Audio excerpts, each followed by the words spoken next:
bloot omdat die uitdagings daar buite is heeltemal anders. Ek het altyd die gesegde gehad wat gesê het, as jy op die platteland was, toe ons in die plattelandse gemeenskappe was, en ons daar bedien het, plekkies soos Louis Trichardt, het jy nie gekompeteer met enige iets buitekant nie.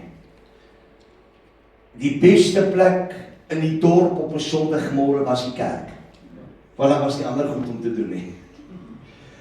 So dit was heeltemal anders. Wanneer jy in 'n ander gebied kom, en jy kom in die stedelike plekke, ons wat 9 jaar in die Kaap was, het vinnig uitgevind, dat jy kan nogal redelik lekker in kompetisie kom met die natuur daar.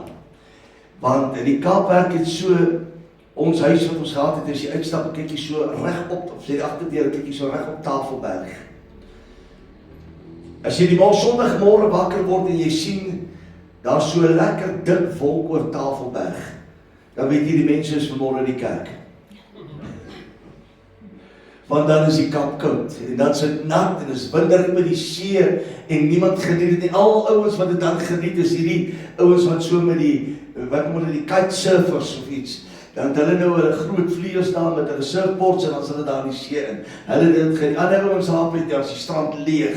Al wat jy gesien het, is 'n magdom van klere, van al hierdie vlieë's wat daar was in dit. Maar dan het jy ook ander uitdagings gehad in die Kaap en goed, en dit, omdat stedelike areas was daar soveel om op 'n Sondag te gaan doen.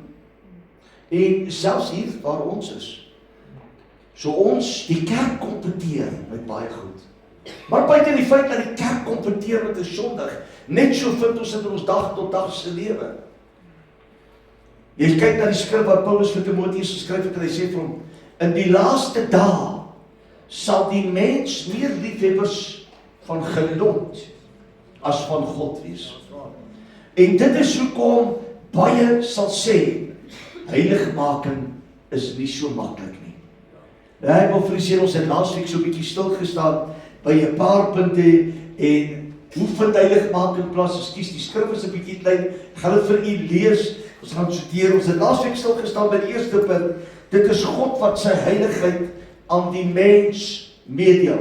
Heiligmaking is moontlik as jy verstaan, dat is God wat het met die mens gedeel het. U is welkom as jy nie was om my daai notas te vra, ek sal dit vir u gee. Vanaand gaan ons bietjie praat oor Jesus bewerk heiligmaking, dit en is in ons heiligmaking. Jesus bewerk dit en is in ons heiligmaking. Ons kan nie sonder Jesus heilig wees nie. Eerste ding wat ons onthou het, jy moet onthou, dis God se plan dat sy kinders moet heilig wees. En hy deel dit met sy kinders. Ons ken almal die skrif wat sê, jaag die vrede na in die heiligmaking, waar sonder niemand God sal sien nie. En dan sê almal, maar dis onmoontlik. En onmiddellik vries ons, en ons denk, we ain't gonna make it. Ek kan onthou in die jare, toe ons 30 jaar terug om by in die kerk gekom het 'n klein dogtertjie nie eers die voorreg gehad om 'n sweetpak broekie aan te trek nie, en ons almal lang rokkies aantrek. Ek kan onthou dat sport was buite orde, en niemand mag dit gedoen het nie, want dit is deel van die wêreld. Visvang was nog erger, tot koerant lees was 'n verskriklike saak gewees. Jy mag nie koerant gelees het nie. Ek verkies het vandag om nie 'n koerant of om enige iets van die goed te lees nie, want dit maak my sommer net negatief en mislik, en dan verloor ek in elk geval my heiligmaking daarop en dit so.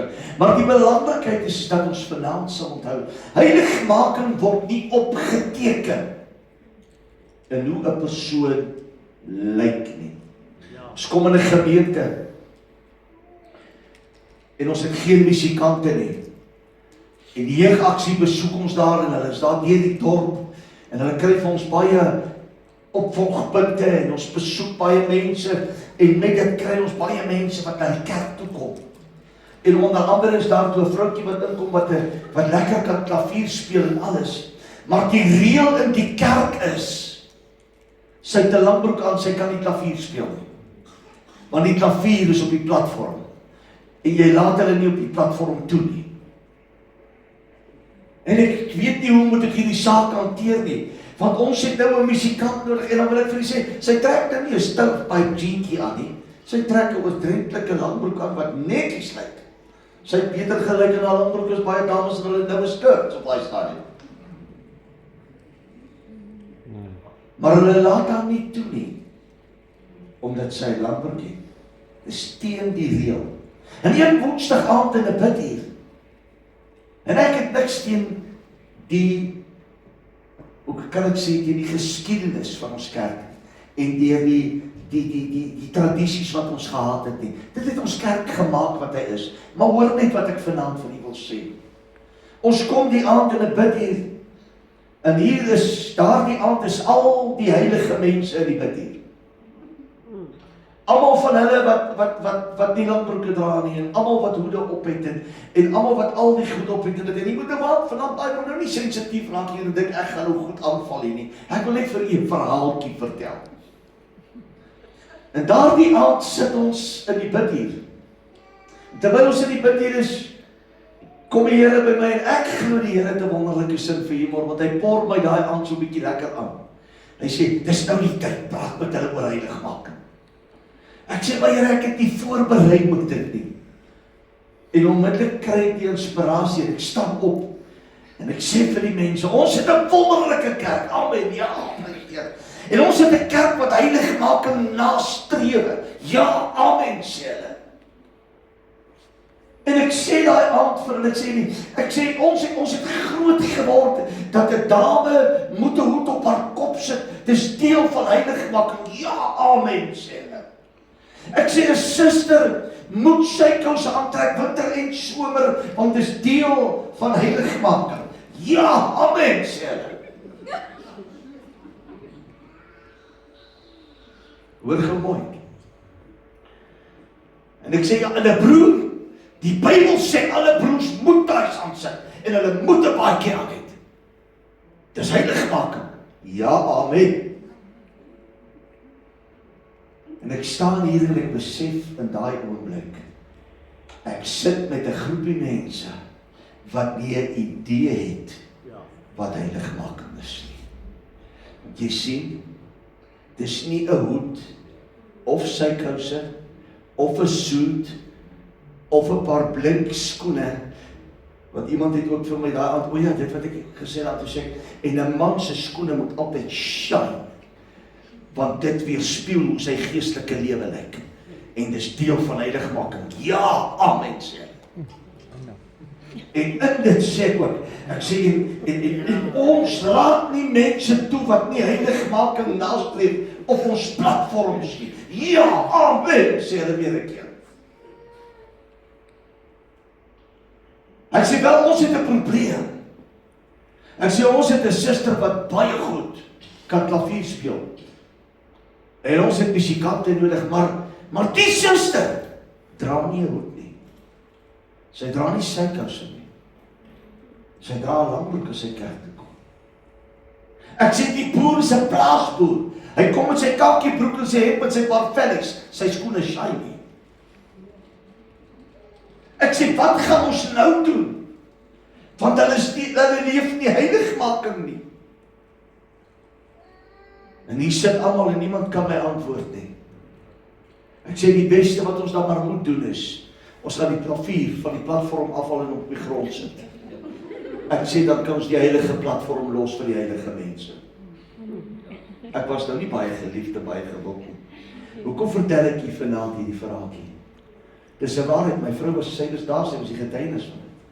Heiligmaking lê nie in die uiterlike pakkie wat jy mee saamloop nie. Dis persoonlike oortuiging.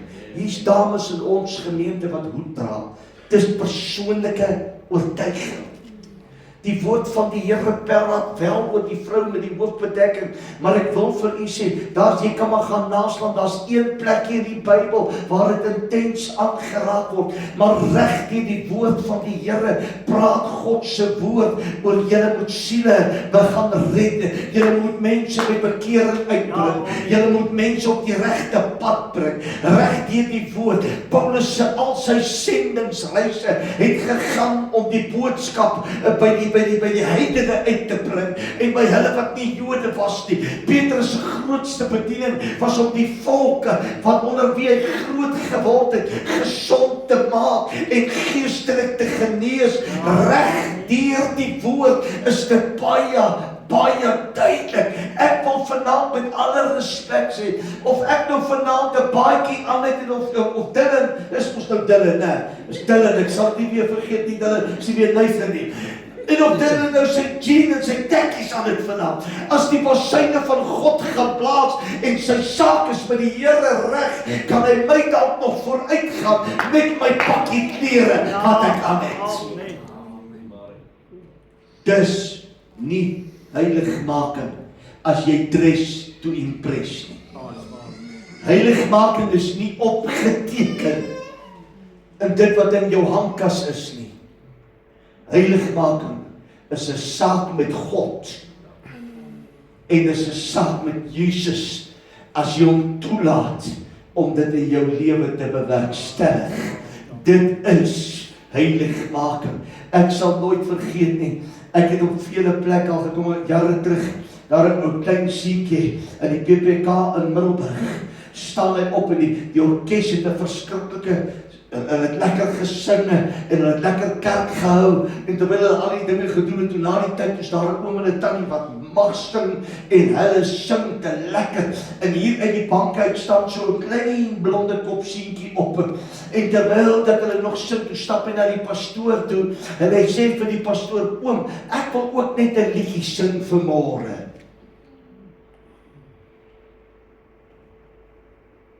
En hier is mense wat die job kan doen. Hulle sing te wonderlik. Hulle sing te groot, hulle sing te oulik. Ek voel die Here praat so 'n bietjie net op 'n ander manier vanaand. En daai klein seentjie, die pastoor sê vir hom, "Dis reg." En toe al hierdie wonderlike musikante klaar gespeel en klaar gesing het, toe kom staan hy 'n klein blonde kop seentjie met 'n sagte stemmetjie en hy begin daai liedjie te sing. We are standing in His presence. Maar hy sing dit sag. En die pastoor vat 'n mikrofoon en hy gaan hou dit vir hom vas. En sukkelend met woordjies, vind hy nie alles, en hy bring nie alles bymekaar nie. In die moderne tyd, dan sak die mense mos hulle kop, en dan sê hulle, die Here weet, hoe kan hulle toelaat dat sulke kindertjies dit nog doen? Ek wil u vandag iets vertel.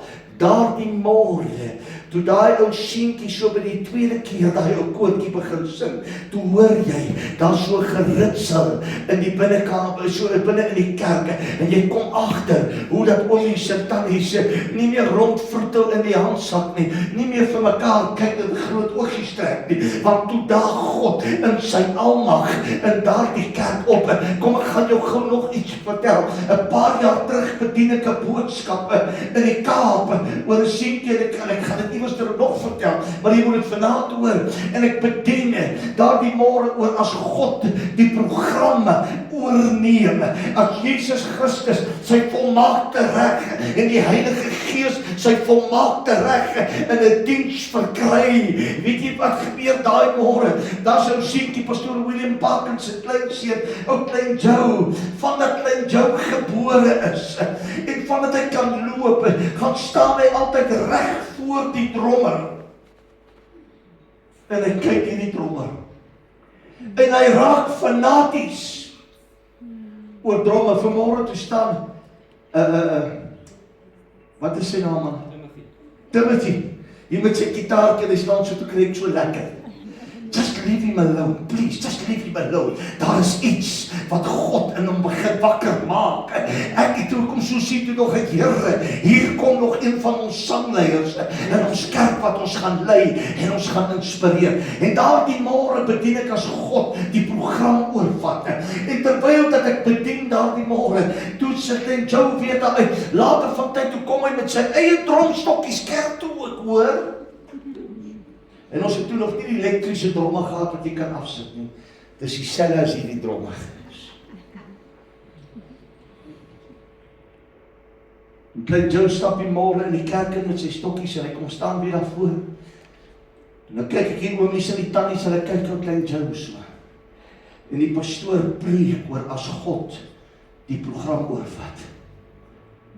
En die volgende oomblik toe kom sy pa en hy vat vir klein Joe daar weg. En hy gaan staan buite die kerk met hom, laat hy hom nou 'n bietjie sy aandag van die dromme afkry. En hy wys hom die boontjies en die blommetjies en alles, maar klein Joe se kop. Klein Joe se kop is gefestig op die stelletjie dromme in die kerk. En hy het die tools in sy hande. En sy pa wys hom nog die voetjies en hy kyk daar rond toe hy omdraai, dis Joe weg. En die pastoor preek intens. En hier kom klein Joe die gang afgestap. Sy maagie soms kon sy paas buite, hy vertel nog van al die verhaaltjies, toe's Joe op pad in die kerk het.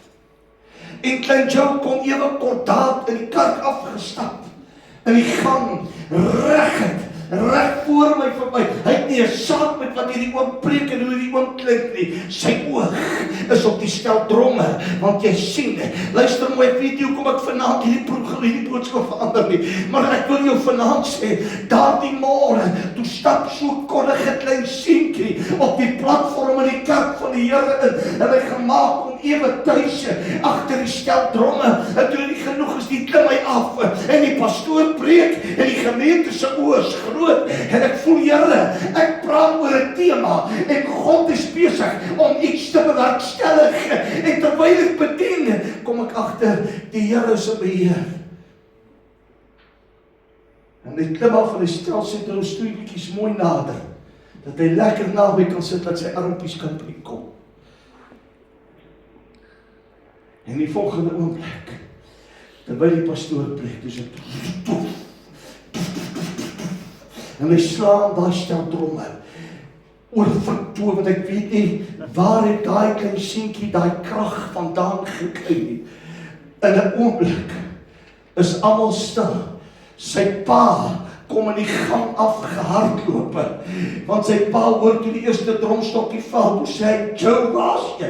En Joe is weg, maar jy sien, daar was iemand daardie môre, wat 'n plan gehad het met klein Joe, en klein Joe was daardie môre die instrument tot 'n goddelike deurbraak in die kerk van die Here. En klein Joe het 'n ou kort broekie aangehad met sy tekkies en sy ou kort kousietjies, en hy het nie 'n soet aangehad nie. Hy het nie soos 'n predikant gelyk nie. Sy pa het 'n jean en 'n oopslaan hemp aangehad toe in die gang afhardloop om klein Joe agter die dromme uit te haal. Maar terwyl dit gebeur, toe sak die salwing van die Here oor daardie gebou neer en God ruk per gemeente met 'n vlaag van sy heerlikheid. Kerk van die Here, ons kan nie langer konsentreer op dinge wat mense terughou nie.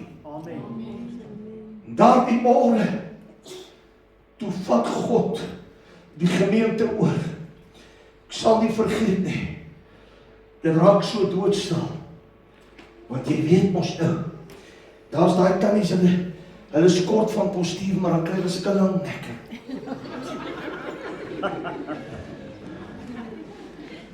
Wat gaan nou hier gebeur? Hierdie pastoor moet immers nou 'n bietjie gesag vat. Maar wat hulle nie besef het nie, is ek weet nie of daar goed op ritme was en of dit wat was nie. Maar daardie môre, toe daai dromme begin slaan onder die hande van 'n klein seentjie, toe sit hy voor my, pastoor Bramselje, sit hy reg voor my, en sy oë, en hy begin sy oë so ophef na die hemel, en ek sien net so agter hom, sit hom Dries Brits, en Dries sat sy hande so saam, en hy begin sy hande na die hemel uitbrei, en die volgende oomblik, toe stap God in 'n kerk in, waar 'n ou klein seentjie, sonder dat hy geweet het, sonder dat hy bewus was, God 'n plan gemaak het, die pastoor preek oor as God die program oorneem, en daardie môre, toe vat God die program oor, deur 'n ou klein seentjie, wat onder sy pa se hande uitgekom het, en die Here bereik sy doel, binne in die huis van die Here.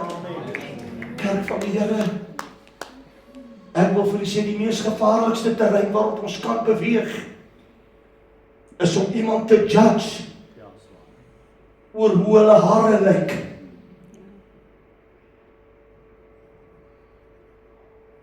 Jy weet, ons kry 'n vrou in ons gemeente in Middelburg. Hulle kom uit 'n hele situasie van verslawing uit, dwelms. Groterige vrou. Praat nie van groot nie, sy was 'n lang vrou. 'n groot van postuur was sy 'n groot vrou. En een môre, en daar in jou tent in Middelburg, toe stap daar die suster in 'n lede in Christus kerk in, met 'n pimpelperskyf.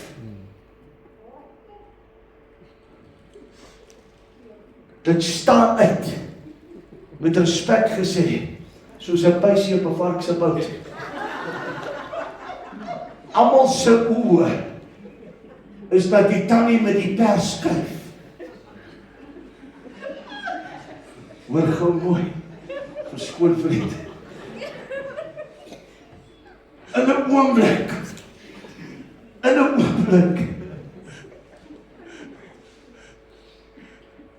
slaan ek my oë so op, en pastoor Christo van Rooyen was toe nog ons jeugleier. Hy sit so aan die regterkant, en toe hy so kyk, toe hy so kom hy die mense ook, en hy het hulle situasie ook baie goed geken. En toe hy so kyk, toe smile hy, skep net sy kop. En jy hoor, jy sien hoe maak hulle daar agter.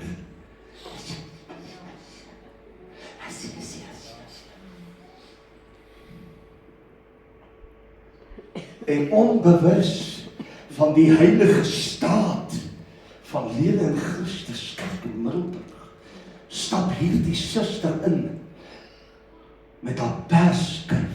En my pa het altyd vir my gesê, as ek my kyk toe ek so jonk was, en ek het my kyk so gekam en sê, ek lyk my koe het jou gelek. En ek wil toe ook het sien, toe roep ek my pa se woorde, en al wat ek kan inkry is, Here, ja, was seker 'n bietjie iodine of iets op daai koe se lippe gewees op sy tong.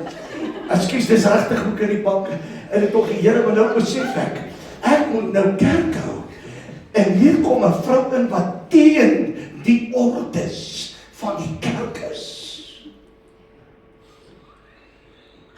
En ons begin kerk hou.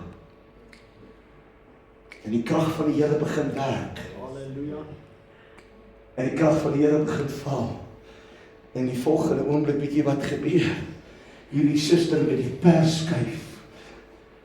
Ek weet nie wat gebeur nie, maar dit lyk letterlik of die Here in daardie môre 'n rukwind vanuit die hemel stuur, en hy slat in die kol, waar daai suster met haar perskyf sit. Want die volgende oomblik toe hoor jy hoe spat die stoele, en jy sien het, en hier kom daai suster in die gang afgehardloop, en sy dans, en sy spring, en sy begin te skree, en sy begin te juig voor die Here, en die Here maak daai vrou daardie môre radikaal los van haar hele verlede, perskyf of de note, kerk van God, Ons is te besig met die formaliteite en die oorleweringe en ons wil dit meer aan heiligmaking vandag. Ek wil vir u iets vertel.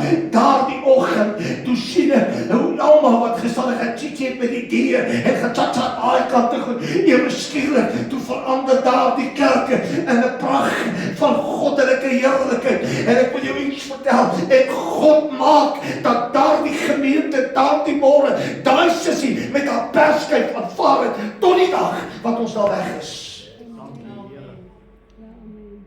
So jy is ernstig vanaand, ek is nou nie eens meer naaste by die Here nie. Jy sien, heiligmaking, kom nie die foute wat jy gister en eergister gemaak het nie. Baie goeie vriend van my is in die bediening en hy val met 'n vroukie in 'n oomblik van waansin. Die hartseer van dit alles was dit gewees. Hy is geskei van sy vrou toe. En dit gebeur sodat ek uitvind, maar hierdie man is in dieselfde dorp waar ons is. En ek besluit ek gaan na hierdie man toe ry. En ek gaan my hand na hom toe uitbrei. En ek ry die dag na sy werk toe ek uitkom, die eerste woorde wat hy vir my sê. Toe sê jy het uitgevind ek werk hierso. Ek stel nie belang in jou predikasies nie. Ek sê vir hom, jy verstaan verkeerd. Ek is nie hier om vir jou te preek nie, jy ken die pad. Ek sê ek is vandag hier om my hand vir jou te gee. En vir jou te sê, my Boeta, as God jou foute jou vergeef het, wie is ek as mens om het teen jou te gooi?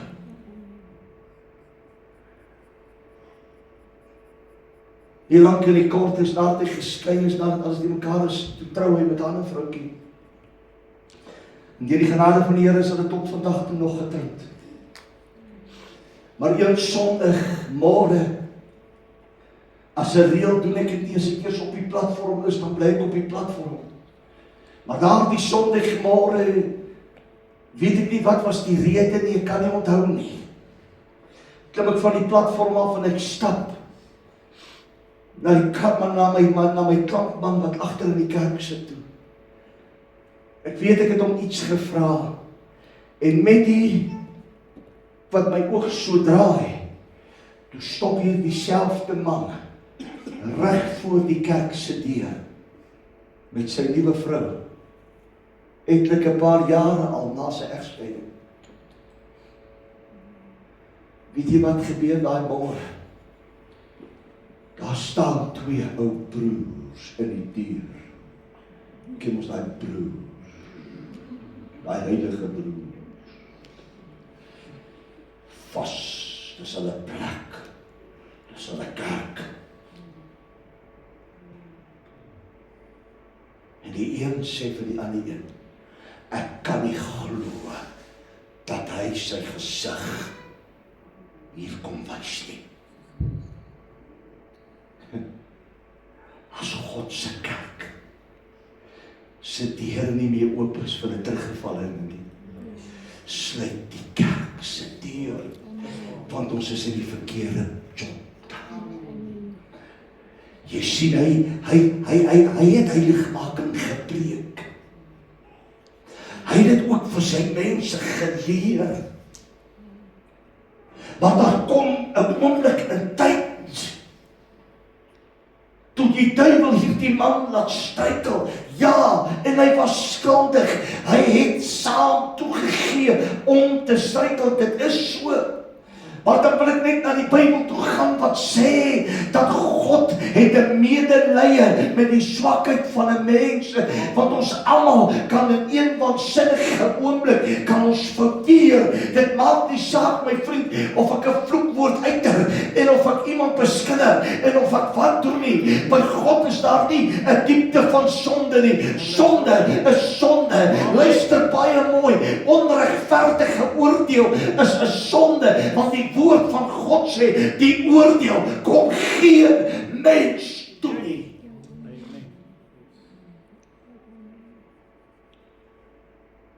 En die twee broers het nie gesien, die pastoor staan reg agter hulle nie. En toe hulle dit sê, toe sê ek vir hulle, my geliefde broeders, aangesien julle so voel, julle kan maar huis toe gaan, daai broer is welkom hier. Ek het ongelukkig nie baie diplomatie as dit by sulke goed kom nie. Ek het ook geen tak nie, dan val ek heeltemal uit die boom uit.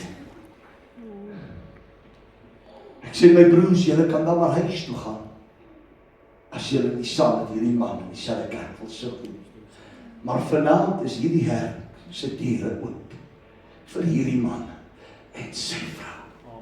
Hulle kan dit met liefde sê, ons sien mekaar nie baie nie, ons is vriende tot vandag toe nog. Tot vandag toe nog. Ek sit in daar dieselfde gemeente, en ek kom die Sondag aand soos vanaand met 'n lekker preek kerk toe, voorbereid, reg om die dinge te doen. Terwyl ek sit, toe sien ek hier kom 'n man ingestap en ek ken hom. Ek ken sy huis, en ek weet hy's ver van die Here af. Ek weet hy gooi, is een van daai manne, wat vir jou sal sê, ek het 'n drankprobleem, kom ons koop 'n bottel en praat ons daaroor. Hy is een van daai ouens wat vir jou sal sê, ons gaan nou drink tot die dood intree, dan sidestep ons om, gaan ons net 'n bietjie verder. Hy was een van hulle. Hulle huis was ver van die Here af. En op daai stadium toe hy in die kerk instap, toe ek kyk nog so deur die venster, en die Here sê vir my hierdie woorde, jy gaan nie vanaand preek nie, jy gaan vanaand preek oor die man met die verdorde hand. Ek sê, Here, ek het nie eens 'n preek voorberei vir dit nie. Ek is nou getune, ek is reg. Ons is ook op 'n tyd soos hierdie, ons 'n reeks, so 'n bietjie praat oor goed, en die Here kom, en ek weet nie hoe kom die Here vanaand uit hierdie ding so 'n bietjie te mekaar krapie by ons nie. Net so van die was in die onwas. Ek weet God het 'n plan met hierdie boodskap vanaand. Ek weet dat die Here wil iets bereik in hierdie boodskap vanaand in mense se lewens. Maar weet jy, hy stap daai aand in, en al wat ek kry, ek weet waar is die skrif hier. Ek maak oop en ek sê, broers en susters, vanaand gaan ons praat oor die man met die verdorde hande. En maar my notas lê hier so, nou sit ek tussen die bome en die pas, en ek besluit net daai oomblik, ek vat hierdie notas en ek sit hulle onder die preekstoel in, en toe ek hulle so wegsteek, toe sak die krag van God in daai kerk neer, en die Here praat daai aand met 'n ou sondaar. Hy wil vir die sê, toe hy by die kerk instap, toe sy lewe verlaat, op daardie oomblik, toe sy huwelik in een van die grootste gemors wat het ooit in sy lewe was. Sy vrou is van plan om te trek, hulle is van plan om uit mekaar uit te gaan. Sy kinders sit by ons in die kerk, ons weet nie daarvan nie, hulle wil nie daaroor praat nie. En daardie aand, 20 minute in die preek, toe steek ou sondaar sonder enige uitnodiging, en sy hande in die lug, en die trane begin oor sy wange te loop. Luister baie mooi, hy was nie gedres soos die ander nie, hy het nie gelyk soos die ander nie, inteendeel, hy het so 'n bietjie geryk na alkohol, moontlike bier of 2 of 'n bottel brandewyn of wat ook al, dit maak nie saak nie, maar daardie aand, toe stap 'n man uit, en hy skik sy saak met God, en die Here herstel sy huwelik volkome. Kerk van die Here, hierdie is nie 'n uitmuntende klip waarin ons behoort nie, ons is nie hier om ons dresscode te bemark en ons lewenswysings te bemark nie, ons is hier om God te bemark. Ons is hier om te kyk na die siel wat gebroken en stikkend is. Ek sal heel moontlik doodgaan met 'n soet en 'n taai kerk. Ek het so groot geword. En hier sit susters vanaand wat 'n hoed dra, en hulle gaan dra tot Jesus kom. Dis lekker. Let it be that.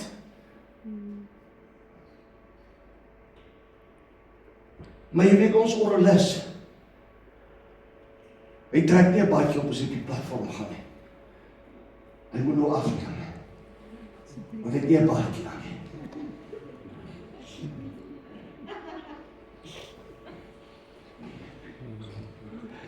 Kan ek vir u iets vertel? God het groot genade vir sy kinders. En dis Jesus wat heiligmaking in my lewe bewerkstellig. Ek sal nooit vergeet hier in Randfontein.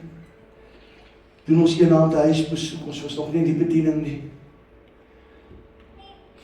En toe ek die aand instap by die huis, hoor gou mooi, ek het die vertel op 'n vorige geleentheid, ek was daai stadium maar 'n bietjie skraal in die lyfie.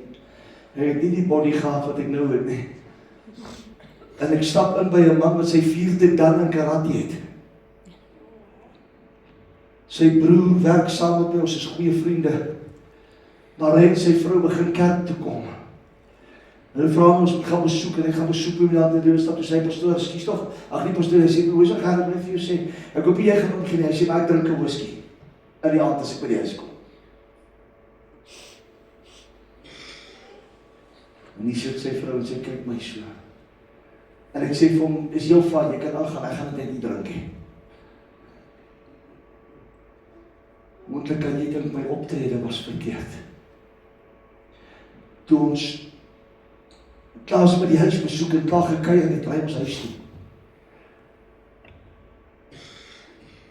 En toe ons weer by die kerk kom, toe roep die pastoor my eenkant toe sê, "Wys ek wil gou met jou iets deel." Ek sê, "Wat is dit?" Hy sê, "Daai suster is woedend." Ek sê, "Hoekom?" Sy sê, "Sy soek jou nie weer in 'n huis nie." Ek sê, "Hoekom nie?" Ek sê, "Ek het niks verkeerd gedoen nie." "Nee, jy het haar man toegelaat om 'n whisky te drink terwyl jy daar was." Ek sê, "Regtig?" Ek sê, "Of hy hom voor my drink en hom agter my rug drink." Dit dra geen waarde tot my toe nie. Dis sy saak met God. Smoor kwaad vir my. Maar daai man het met my kontak gehou. Vir jare daarna nog. En hy het my gerespekteer. Vir wie ek is en wat ek is. Jesus stap tussen die skares deur. En hy kom by 'n eenvoudige ou sondaar wat deur mens gering geag is. Van postuur 'n klein mannetjie was wat in 'n boom moes klim om aandag te trek. Ek dink Sagies het so 'n bietjie van 'n klein mannetjie syndroom ook gehad dalk. Want dis hoekom hy wou gesien word. En daardie dag, toe sien Jesus 'n klein mannetjie in 'n boom raak. En hy sê, vandag is die dag wat ek na jou huis toe gaan. En ons gaan saam met jou eet.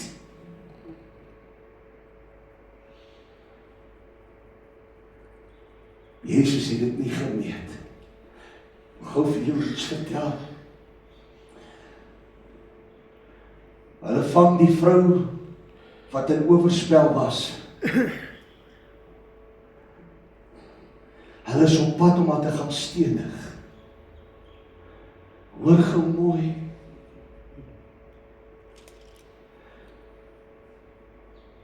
Wie was op pad om haar te stenig? Die kerk van daai tyd was besig om haar lewe te soek. Die kerk van daai tyd het haar geoordeel. Die kerk van daai tyd was vasgevang in hulle wettiese oorleweringe. En hier is hulle op pad met 'n vrou, sy gaan nou sterwe. En hier verskyn Jesus op die prentjie. En ek glo het seker gevra, wat gaan hier aan? En ek glo hulle het vir hom vertel. En daar's verskillende maniere hoe die evangelies dit beskryf, maar die een is, het met sy hand in die sand geskryf. Ek weet jy, daar word nie gesê wat het hy daar geskryf nie. Maar ek wonder of hy nie 'n paar van daai ouens se goed geopenbaar het daar in die sand nie. Want toe hy opkyk, toe sê hy, vrou, waar is jou vervolgers? Waar is hulle wat jou lewe gesoek het? Aan die ander kant het Jesus opgestaan en vir hulle gesê, as julle geen sonde het nie, gooi die eerste klip. Want jy sien, Jesus het dieper gekyk as wat enige mens daardie dag gekyk het. Maar ek wil jou net iets vertel. Hulle was wreed, onthou, hulle het hierdie vrou gevang in oorspel. Kan ek jou iets vertel? Nee, gaan dit ons vir vandag. Maar ek wil jou iets vertel wat die waarheid is van hierdie vrou. Sy was nie geklee soos 'n kerktannie nie. Hierdie vrou, hulle het nie 'n saak met haar skaamte gehad nie. Hulle het nie 'n saak met haar liggaam gehad nie. Hulle was op pad om hierdie vrou dood te maak. Haar klere was verrenoveer want sy was geslaan. Sy was rondgegooi en geruk. Ek wil vir u sê, sy was moontlik dan in sekere opsigte nog ontbloot ook gewees. En ander het gestaan op 'n afstand en gekyk en Jesus staan op. Hulle sê vir hulle, as julle nie sonde het nie, gooi die eerste klippe. En die volgende oomblik toe sê hy vir haar vrou, gaan jy en sondig nie meer nie. En ek wil vir u sê, sonder enige oordeel. Hy het nie vir haar gesê, kom ons trek jou eers mooi aan. Kom ons gaan sit gou vir jou 'n dingetjie op jou gesig en 'n dingetjie op jou kop en ons maak jou netjies nie. Hy het vir haar gesê, vrou, gaan en sondig nie weer nie. Doe jy die verhaal van die vrou wat haar vader gevat het, van die duurste olie en die voete van Jesus gewas het en dit met haar hare afgedroog het. Weet jy wat was haar naam? Maria Magdalena. Kom ek vertel jou waarvoor het Magdalena gestaan. Die regte uitspraak was eintlik, she was Maria of Magdalene. Weet jy wat was Magdalene? Dit was 'n woonbuurt waar al die prostituie gewoon het. Ek gewaardeer in hierdie plek. Want ek weet jy nou, ek weet jy ons het gekom vir iets anders. Maar vanaand wil ek met die kerk van God praat. Ek wil met die kind van die Here praat. En ek wil vir u sê, wil nie so heilig word, dat jy nie meer die behoefte van die sondag nie raak sien nie. Wil nie so sterk in jouself word, skies, dat jy naderhand begin dink, jy is beter as ander nie. Ek kom in 'n plek, tot my skok nooi hulle, kom ek by een van my bestuursraadsbroers uit en ons doen huisbesoek daar. En terwyl ons so kuier, toe sê hy vir my hierdie woord, toe sê hy, pastoor, ek weet, jy kom met die BPK's uit. Ja, dis reg, ek het al groot geword as 'n seun. Was jong laaitjie. Ek sê, maar ek het my wortels gevind in hierdie kerk. En hy sê vir my daai aand, hy sê, pastoor, ek weet oralste waar jy gaan, die Here jou geseën. Jou gemeente het gegroei, ek wil net vir jou sê, ons het nie groei nodig in ons gemeente nie. Hy sê, ons glo nog, hoe kleiner ons is, hoe heiliger is ons. Onder andere haal hy daai aand hierdie woorde aan en hy sê vir my, jy moet weet, pastoor, lede in Christus kerk is 'n kerk met die dieper lig.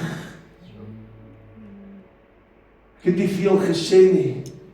Al wat ons gedoen, ons gaan net sê vir my vrou, daai ou se lig is so diep begrawe, het 'n lig nodig om by dit uit te kom. Jesus was die seun van God. Die woord sê in alle opsigte 'n mens gewees sonder sonde. Hy was die enigste persoon, toe hulle met hom praat oor die wette, toe sê hy, ek het nie gekom om die wet te vervang nie. Hy sê, ek het gekom om die wet te vervul. Hy is die enigste mens, op wat ooit op hierdie aarde beweeg het, wat die wette van God, die Ou Testamentiese wette van God, kon vervul het, en hy moes dit vervul, en omdat die rede daarvoor was, as hy nie die wette vervul het nie, kon hy nie die offer gewees het, wat hy was vir u en vir my nie. Weet jy dat in 'n oomblik van tyd het die mees heiligste wese op hierdie aarde al die sonde van die mens op hom gevat het, toe hy uitgeroep het en het gesê, dit is volbring, en het sy asem uitgeblaas, en toe was die wêreld vir 'n oomblik sonde, wat God het vergewe, want hy die wêreld se sonde op hom geneem, toe hy gesterf het. Hy vergewe hulle wat hom vervolg het. Hy vergewe hulle wat hom geslaan het. Hy vergewe hulle wat 'n doringkroon in sy hoof ingeslaan het. Hy vergewe sy disippels wat weggehardloop het. Hy vergewe die man wat die spykers in sy hande geslaan het. Hy vergewe die sondaar aan die kruis. Weet jy wat is vir my ironies van dit alles?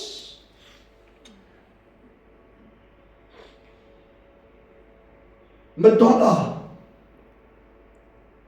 die popsanger, het eendag iets gesê. 'n hartlike ding wat sy gesê, toe sê sy, toe hulle vra wat dink sy van die kruisiging, sy sê, it's a nice picture, it's a naked man hanging on a cross. It's 'n skande, maar die waarheid is, hy was ontbloot aan die kruis. Hulle kon elke letsel op sy liggaam gesien het. Hy was nie geklee toe hy die sonde van mense gevat het op hom nie. Hy was nie besig met die kerklike heiligmaking nie. Onthou, die kerk van daardie jare was die oorsaak dat hy aan die kruis gehang het.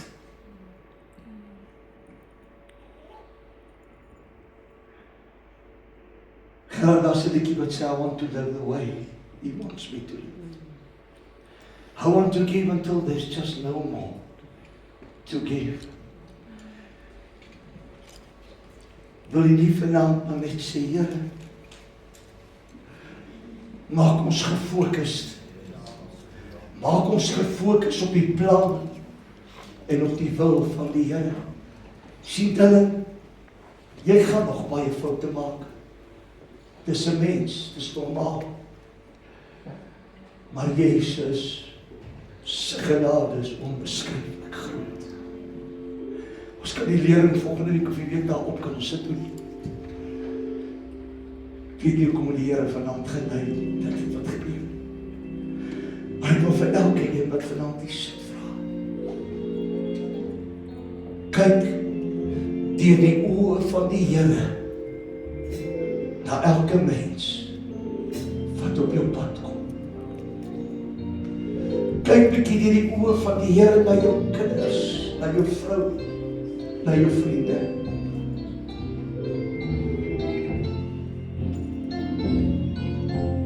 Kyk wat die Here in elkeen se lewe wil doen.